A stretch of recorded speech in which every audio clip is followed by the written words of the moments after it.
할렐루야. 예수 믿으라는 아내의 그토록 간절한 권유를 끝까지 거절하고 일평생 세상 친구들과 어울려 다니면서 할 짓 못할 짓 다 하고 살던 한 남편이 이제 임종을 맞이했어요. 죽음을 눈앞에 두자 불안해진 마음에 아내에게 물었습니다. 여보, 내가 죽으면 천국에 갈까 지옥에 갈까 낯짝도 두껍죠. 그러자 아내가 조금도 망설임 없이 대답했습니다. 지옥이 낫겠죠. 아니 왜?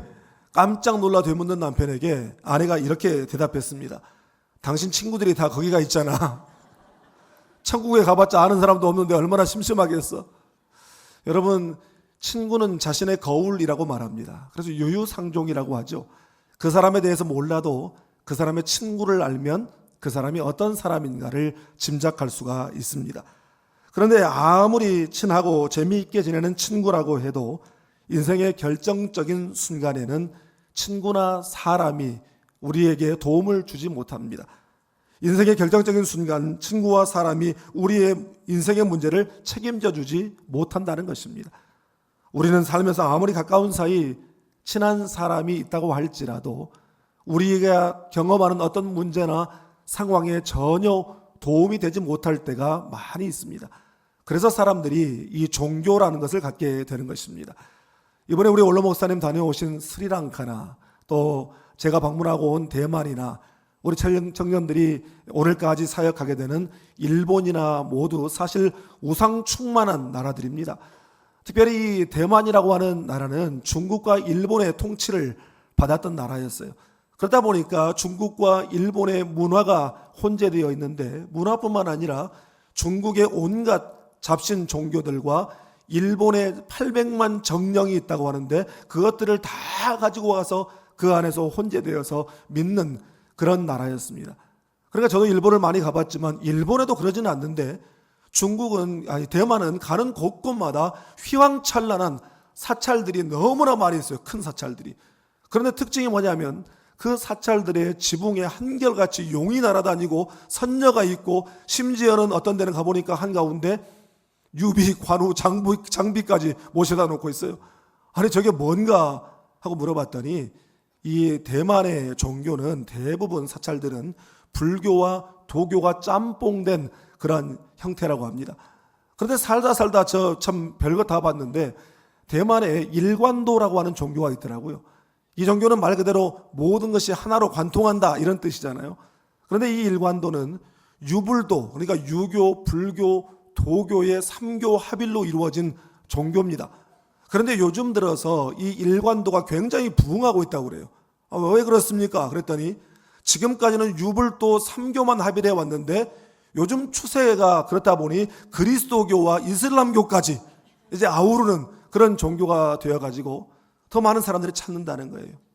아니 이 나라 사람들 도대체 왜 그렇습니까? 그랬더니 하는 말이 이 대만 사람들이 이 신들의 축복받기를 굉장히 좋아하는데 어떤 신만, 특정한 신만 섬기다가 다른 신이 주는 축복을 놓칠까 봐서 그 축복까지 다 받기 위해서 그렇게 다닌다는 거였어요.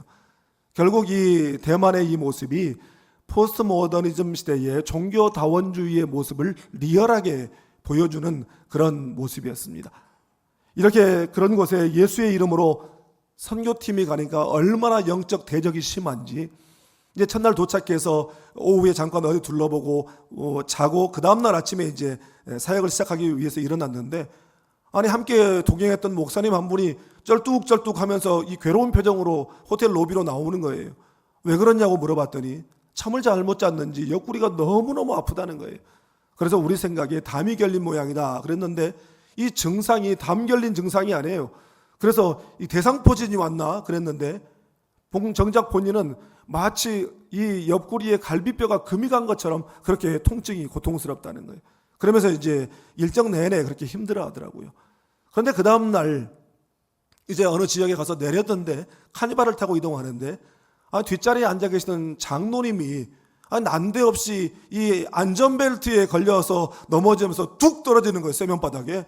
육중한 몸이 그렇게 떨어졌으니 얼마나 충격이 컸겠어요. 깜짝 놀랐죠. 그 순간 제가 조용히 제 아내에게 귓속말로 이야기했습니다. 여보 이제 우리 차례야. 그런데 선교 기간 내내 저희들이 다치지도 않고 아프지도 않고 안전하게 건강하게 잘 마치고 돌아왔어요. 김해공항에 내려서 이제 차를 타고 순천으로 돌아오는 길에 한 주간의 선교 일정을 되돌아보면서 조용히 묵상으로 감사기도를 드리는데 그 생각이 나는 거예요. 우리에게는 중보기도대가 있었지. 우리 중보기도대의 기도의 영빨이 이 대만 잡신들의 그런 것과는 비교할 수가 없이 세지. 그런 생각이 드는 거예요. 할렐루야. 여러분, 오늘 우리가 함께 읽은 시편 37편은 다윗이 노년에 쓴 시편이에요.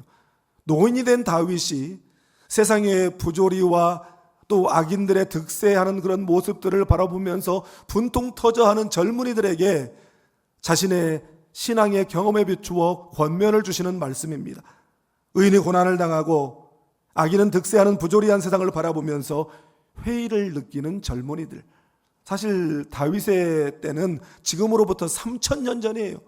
다윗의 때 3000년 전의 세상의 모습이나 그 모습들을 바라보면서 회의감과 절망감과 분노를 느끼는 젊은이들의 그런 반응이나 별반 다를 게 없는 것 같습니다.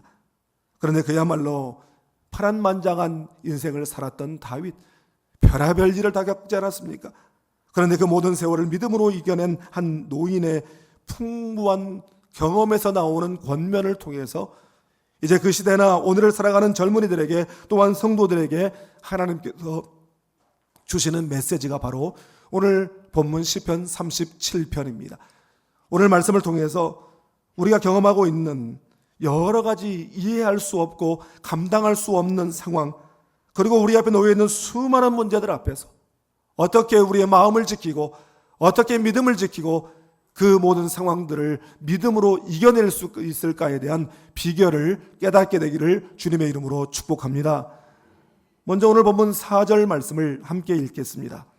또 여호와를 기뻐하라. 그가 내 마음의 소원을 내게 이루어 주시리로다. 아멘. 오늘 본문 1절 말씀을 보니까 세상 돌아가는 모습을 보면서 악인들 때문에 불평이 생기고 심지어 시기하는 마음까지 생겼다라고 말하고 있습니다. 그런데 여기서 시기하다라고 하는 말을 조금 잘못 번역했어요. 이 말의 이 원어적인 뜻은 질투하다, 부러워하다 이렇게 되어 있지 않습니다. 이 말의 원어적인 뜻은 무엇이냐면 속이 부글부글 끓어오르다, 오히려 분노하다라고 하는 말이 더 적합한 말인 것 같아요.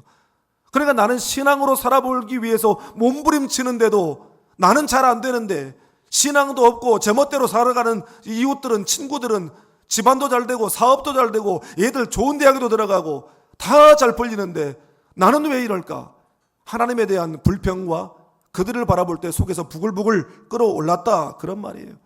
그러나 곧바로 2절에서 말씀하시기를 악인 단명이라, 그거 길게 가지 못한다는 거예요.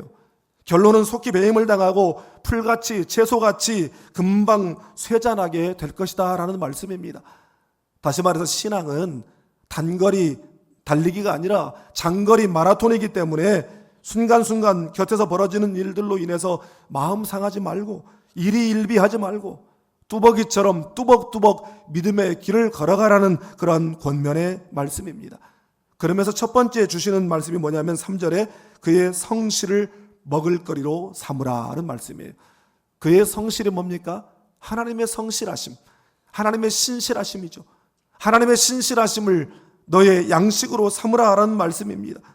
상황이 어려워지고 예상치 못한 문제가 생기고 하나님의 약속을 내가 믿고 살아왔지만 하나님의 계획이 틀어지는 것 같이 보이지만 그럼에도 불구하고 하나님의 성실하심, 하나님의 그 변함없는 신실하심을 바라보라는 것이에요.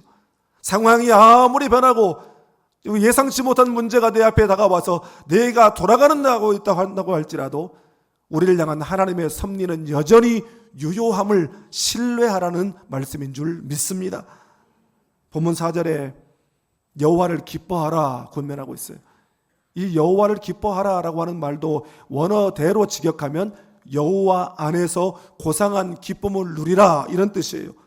그러니까 이 말은 1절에 행악자들, 불의한 자들 때문에 생겨나는 불평과 분노라고 하는 이 감정과 대조적으로 성도가 마음에 두고 집중해야 할 것, 그것은 바로 여호와로 말미암은 고상한 기쁨을 누리는 것이라고 하는 말씀입니다. 상황과 환경과 사람들로 인해서 불평과 분노의 감정이 아니라 하나님으로 말미암은 그 기쁨으로 마음을 지키라, 그런 뜻이에요. 고성준 목사님의 쓴 책 데스티니라고 하는 책에 보면 이 요셉의 생애의 인내에 대해서 쓴 내용이 있는데 거기에 이런 내용이 나옵니다. 산삼과 인삼은 DNA가 다른 것이 아니라 그 씨가 어디에 뿌려졌느냐의 차이일 뿐이라는 거예요. 그래서 이 산과 같은 열악한 환경 가운데 뿌려져서 거기서 싹을 틔우고 자라나면 산삼이 되는 것이지만 평범한 일반 밭에 뿌려진 씨앗은 인삼이 된다는 것입니다. 열악한 환경에 뿌려진 씨는 그 열악한 환경에서 살아남기 위해서 그 자체적으로 특별한 물질을 만들어낸대요. 그리고 그 물질이 바로 놀라운 약효를 자랑하는 산삼을 만들어낸다는 것입니다. 또 어때요? 인삼은 6년이면 다 자라잖아요. 그런데 산삼은 정말 더디게 자란대요. 그래서 이게 산삼인가 하고 알아볼 정도 되면 이미 15년 정도는 자란 거랍니다. 그리고 아시다시피 산삼은 수백 년 된 것들도 있어요. 그래서 그 결과 인삼과는 비교할 수 없는 약효를 만들어내는 것이라고 말하고 있습니다. 그러면서 이렇게 말해요. 당신의 인생이 왜 그런지 아는가? 당신 인생을 이해할 수 없는가? 당신 인생이 빨리빨리 열리지 않는가? 그것은 당신이 산삼이 되어가고 있다는 증거다. 이해할 수 없는 그 경험들, 당신의 그 오랜 인내의 시간들이 결국 다른 사람들을 살리는 축복, 죽었던 사람도 살린다는 산삼의 위대한 축복이 될 것이다. 여러분, 시편 기자는 고난당한 것이 내게 유익이라고 말했어요. 여러분, 고난의 때만큼 하나님께로 가까이 나아가는 것이 없어요. 고난의 때만큼 하나님과의 관계가 깊어지는 때가 없어요. 바로 그 시간을 통해서 하나님과의 관계가 깊어지고 그 고난의 시간을 통해서 내 믿음이 단단해지고 성숙을 경험하게 되는 것입니다. 우리는 종종 당황스러운 상황이나 어려운 문제가 닥쳤을 때에 이 죄된 인간의 본성적 반응은 무엇이냐면 원망의 대상을 찾는 것이에요. 그래서 그 상황과 문제 때문에 관계가 어려워지고 그 관계가 틀어지고 깨지는 경우가 얼마나 많은지 모릅니다. 가정에서 부부 간의 관계, 부모 자식 간의 관계, 또 교회에서 성도들 간의 관계, 사회에서 모든 인간관계가 다 마찬가지입니다. 여러분, 그런데 문제가 우리의 삶을 위협하고 우리의 관계를 깨뜨리는 것이 아니라 실은 그 문제와 상황으로 말미암은 나의 반응 때문에, 나의 감정 때문에 관계가 어려워지고 또 깨지게 되는 것입니다. 여러분, 그러나 그 문제의 상황 속에서도 감사의 이유를 찾고 그 감사를 고백하게 되면 그 고난 때문에 오히려 그 관계가 더욱더 단단해지게 되는 것입니다. 환경과 상황과 문제가 아니라 하나님께서 나에게 주신 은혜에 집중할 수 있기를 바랍니다. 세상이 아무리 요동을 치고 악이 판을 치고 믿음으로 의롭게 살려고 하는 내 삶을 뒤흔들어도 그럼에도 불구하고 나는 예수 그리스도의 보혈로 구원받은 하나님의 자녀라고 하는 이 사실은 절대로 변하지 않음을 믿으시기를 바랍니다. 나에게 주신 구원의 기쁨을 잃어버리지 않기를 바랍니다. 여전히 내게 있는 은혜를 감사하며 마음을 지키는 여러분 되시기를 주님의 이름으로 축복합니다. 다음으로 본문 9절 말씀을 함께 읽겠습니다. 진실로 악을 행하는 자들은 끊어질 것이나 여호와를 소망하는 자들은 땅을 차지하리로다. 아멘. 상황을 이기는 능력, 어떤 상황 속에서도 하나님 나에게 주신 기쁨과 행복을 누리는 비결은 상황이 아니라 하나님을 바라보는 것이에요. 또 한 가지, 하나님과의 더 깊은 교제 가운데로 들어가서 거기에서 친밀함을 누리는 것이 바로 상황과 문제를 이기는 비결이라고 말씀합니다. 여기서 땅을 차지한다라고 하는 이 말은 뭐 예수 잘 믿으면 뭐 부동산 부자 된다, 소유가 풍부해지게 된다, 그런 말이 아니에요. 이 말은 하나님의 보호를 받으며 그분이 주신 분복을, 그분이 주신 축복을 누리게 된다라고 하는 그런 의미입니다. 오늘 본문을 보시면 계속해서 반복하여 나오는 말이 있습니다. 여호와를 의뢰하고 여호와를 기뻐하고 여호와 앞에 잠잠하고 여호와를 소망하라. 여호와, 여호와, 여호와. 여러분, 험한 세상, 혼란한 세월을 이기는 힘과 비결은 여호와라는 사실을 우리에게 깨우쳐주고 있는 줄 믿습니다. 나는 여러분의 인생의 중심에 여호와 하나님이 계시기를 축복합니다. 무슨 계획을 세우든지, 무슨 일을 하든지, 무슨 사업을 하든지, 직장을 찾든지, 학교를 선택하고 또 사람을 찾는 일이든지 첫 번째로 고려할 대상이 바로 여호와가 될 수 있기를 주님의 이름으로 축복합니다. 어떤 글에서 어색함이 아닌 친밀함이라고 하는 글을 읽었어요. 어려서 해외에 입양되었다가 성인이 되면 대부분의 사람들이 자신을 낳아준 부모는 어떤 분들일까 궁금해하고 만나고 싶어 한다고 그래요. 그래서 그 부모를 만나게 되는데 그 부모를 만나게 된 사람들의 심정이 너무 복잡하다고 합니다. 분명히 나를 낳아준 친부모예요. 그토록 보고 싶었어요. 그런데 정작 만났는데 너무나 낯설게 느껴진다는 거예요. 어색하다라는 것이죠. 여러분, 제가 자주 하는 그 유머 중에 그런 이야기가 있잖아요. 어떤 사람이 예수 시원찮게 믿었는데 죽었는데 눈 떠보니 천국이에요. 자기도 깜짝 놀랐는데 예수님이 앞에 계시니까 뭔가 아는 체는 해야 되겠는데 이전에 만나본 일이 있어야죠. 그래서 자기도 몰래 처음 뵙겠습니다. 말씀은 많이 들었습니다. 말씀은 많이 들었죠. 그런데 인격적으로 만나본 경험이 없어요. 친밀함의 경험이 없는 것입니다. 여러분, 이 인격적 만남을 가지지 못하면 이렇게 어색한 사이가 될 수밖에 없는 것입니다. 그런데 어색함뿐만 아니라 익숙함도 친밀함이 아니에요. 우리는 익숙함을 친밀함으로 착각해요. 항상 같이 있으면 내가 친할 것이다 라고 생각해요. 여러분, 그렇지 않죠. 우리가 신앙생활을 오래 하고 교회생활을 오래 했다고 해서 익숙할 수는 있지만 그 사람이 주님과 친밀한 사람이라고 말하기는 어려워요. 오히려 그 오랜 세월의 익숙함이 주님과의 친밀함을 가로막는 요소가 될 때도 있는 것입니다. 친밀함은 개인적이고 인격적인 교제를 통해서 형성되는 것이죠. 친밀함이 깊을수록 하나님을 더 알게 되고, 여러분 보십시오. 하나님을 더 알게 되면 알게 될수록 그분을 더 신뢰하게 돼요. 그분을 더 신뢰하게 되면 그분이 나에게 주신 약속들이 확실하다는 것을 내가 믿기 때문에 내가 담대함 가운데 걸어갈 수 있게 돼요. 그러면 평안을 누리게 되는 줄 믿습니다. 일전에 우리 교회 청년 하나가 신학교에 가고 싶다고 상담을 요청해 왔습니다. 나는 요즘에 신학하려고 하는 젊은이들이 점점 줄어들어서 신학교의 위기를 겪고 있어요. 이것은 앞으로 미래 시대 우리 목회의 위기로 이어지게 될 것이에요. 그런데 감사하게도 제가 우리 교회 부임에 와서 매년 신학생들이 배출됐어요. 특별히 장신대에 3년 연속, 올해도 우리 한 분이 장신대 신대원에 입학했는데 그렇게 계속해서 신학교에 가는 모습을 보면서 너무너무 감사하죠. 그런데 여러분, 이 신학을 하고 주의종이 된다라고 하는 것은 일반 직업의 진로 상담을 하는 문제와는 다른 거잖아요. 캐톨릭에서는 성직자를 뭐라고 부릅니까? 신부라고 불러요. 귀신 신자 아비부자를 써서 신부.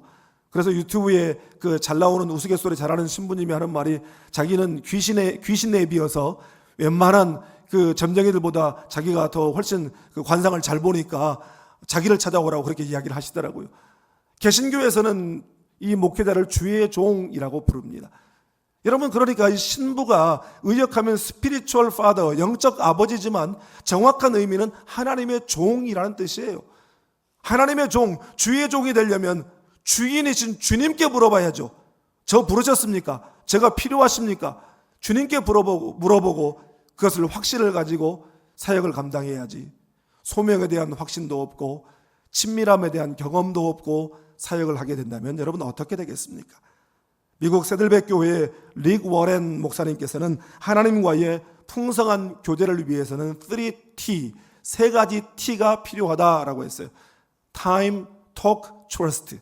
하나님과 함께하는 시간, 그리고 친밀한 대화를 통한 소통, 그리고 많은 고난을 통해서 형성된 신뢰, 이 세 가지가 하나님과의 깊은 교제를 위한 중요한 요소라는 것입니다. 여러분, 예수님께서 이 세 가지를 실천하신 자리가 바로 한적한 곳이었어요. 나는 여러분과 하나님의 관계가 어색함이나 익숙함이 아닌 친밀함의 관계가 되기를 주님의 이름으로 축복합니다.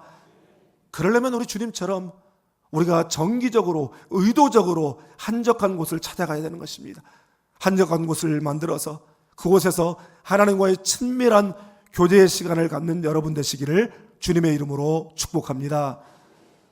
우리에게 은혜로다, 다윗처럼이라고 하는 찬양으로 잘 알려져 있는 장종택 목사라는 분이 계십니다. 이분이 13년 동안 미국에서 공부하고 또 예배 사역자로 사역하다가 한국에 돌아와서 처음 개척을 할 당시에 갑자기 8살 난 둘째 딸이 항 NMDA 수용성 뇌염이라고 하는 희귀병에 걸려 쓰러졌어요.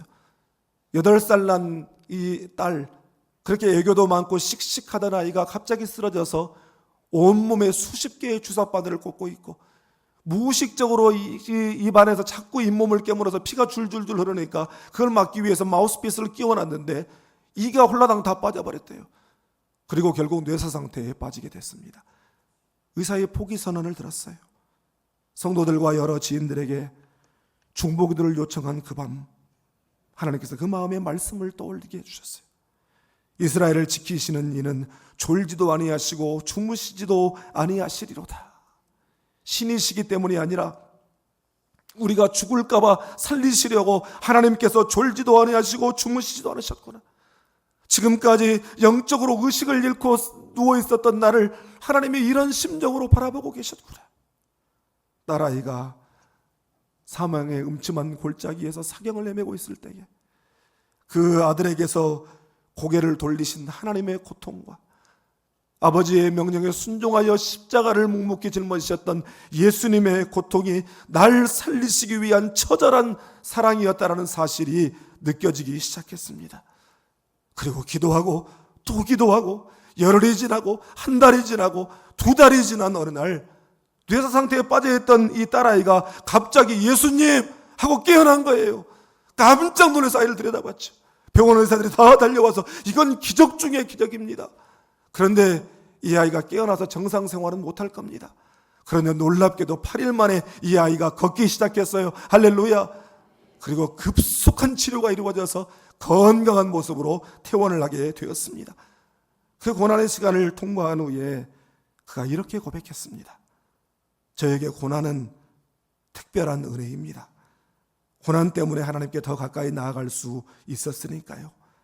딸아이가 중환자실에 있는 것을 보며 생각했습니다. 아, 내가 할 수 있는 일이라고는 없구나. 하나님이 하셔야 되는구나. 24시간 기도하지 않을 수 없는 상황에서 하나님과 더 친밀해졌습니다. 사랑하는 여러분, 어찌할 바를 알지 못하는 어려운 상황이 닥쳤을 때, 감당이 어려운 문제를 만났을 때 그거 붙들고 씨름하는 것이 먼저가 아니라 하나님께 나아가 친밀함을 누리시는 여러분 되시기를 주님의 이름으로 축복합니다. 하나님과의 친밀함을 통해 하나님의 그 신실하심, 하나님의 그 전능하심, 나를 향한 하나님의 그 놀라운 섭리를 깨닫고 믿음으로 승리하는 저와 여러분 되시기를 주님의 이름으로 축복합니다. 기도하시겠습니다. 이 시간 우리 주신 말씀을 생각하면서 우리 잠시 우리 두 손을 가슴에 한번 모아봅시다. 하나님, 시대가 암울합니다.